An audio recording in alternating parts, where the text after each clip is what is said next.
What's up, everybody? Welcome to Podcast Now Plus. I'm Alex, and in this video, I want to talk about chip shortages yet again. This is maybe my least favorite topic, but one that I thought I would bring up to you guys because I found this kind of interesting over on Twitter. So Sony did kind of an investor meeting. They talked about a lot of different stuff, one of which things I'm going to be covering on the main channel today. But one thing that stood out that I just saw now, and I'm like, oh, I gotta cover this on this channel, is the chip stuff. So this comes from Benji Sales. He's a great guy to follow for these kind of analytic things, and he said Sony ended up revising down their forecast of shipping PlayStation 4s.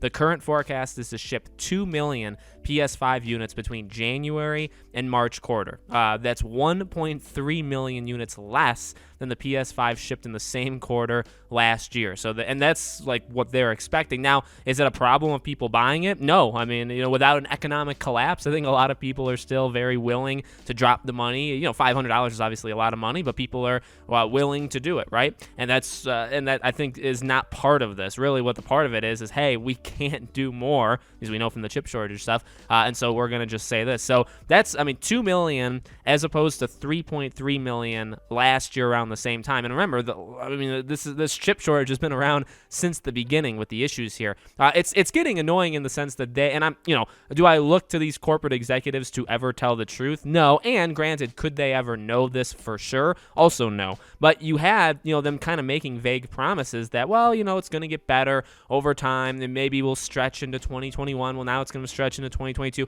but maybe 2023 it'll be better. Only until you get to 2023, and then it's even worse. Now again, is that them lying? Could be. You have to kind of sell the future, where it's like, well, you can't buy a PS. And by the way, this is PS5, but I guarantee you it's the same issue for Xbox. There's just a supply shortage. You look at the supply chain around everywhere. Go to your local grocery store and tell me that it's fully stocked, and I would be shocked if you managed to tell me that, because things are getting really bad in terms of the supply chain, and it's affecting everything, which includes chip shortages. So it definitely sucks. It's one of those things where, when the PS5 first launches, right, you can make the argument, well, should you launch it in like the worst time that the world could ever be in? You know what I mean? We're looking back here. We're looking back to 2020, the fall. We were just in the middle of, certain stuff around the world, right? And it's like, well, this isn't exactly a good time, but that was more of people, not leaving their home, and maybe economic troubles because the world was shut down and stuff, right? And you can make a pretty, I would think, a valid argument to like, well, why? And then also, I guess you compile it with chip shortages, right? So then it's like, okay, well, you launch it during a really rough time in the world's history, right?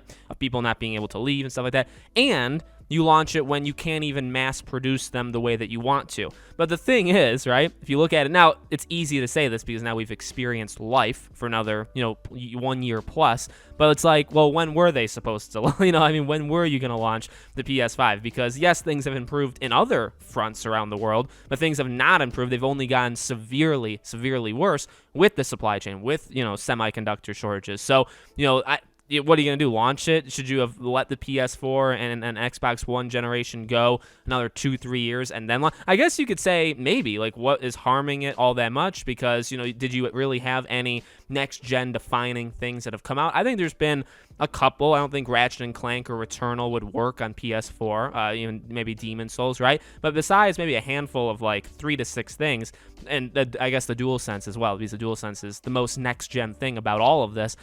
Besides that stuff, there really hasn't been a need all that much for next-gen stuff. But over the next couple years, it's going to happen, right? Because now we're moving into next-gen. So it sucks. I get it. I get it now more than ever. If people just are upset or angry about not being able to get these consoles, they're not making it easier. In fact, it seems like over time it's becoming harder and harder. And now more people have it. More people have it now than they did a year and a half. You know what I mean? So that's good. But for the people that don't have it, there's less available now than ever before. Now, I don't know. I haven't been really keeping up with the bot situation. I don't know if the bots are still causing issues. I'm sure they are. And that's just something that hopefully, as this year goes on, maybe Sony, when they do, because this was the first quarter of the year. So maybe the second quarter will be better. Third quarter will be like super good. Also, you have to know or think that the final quarter of the year, right? Christmas time, holiday time, you want to have So it could be, and I think they did this, right? They like held back last year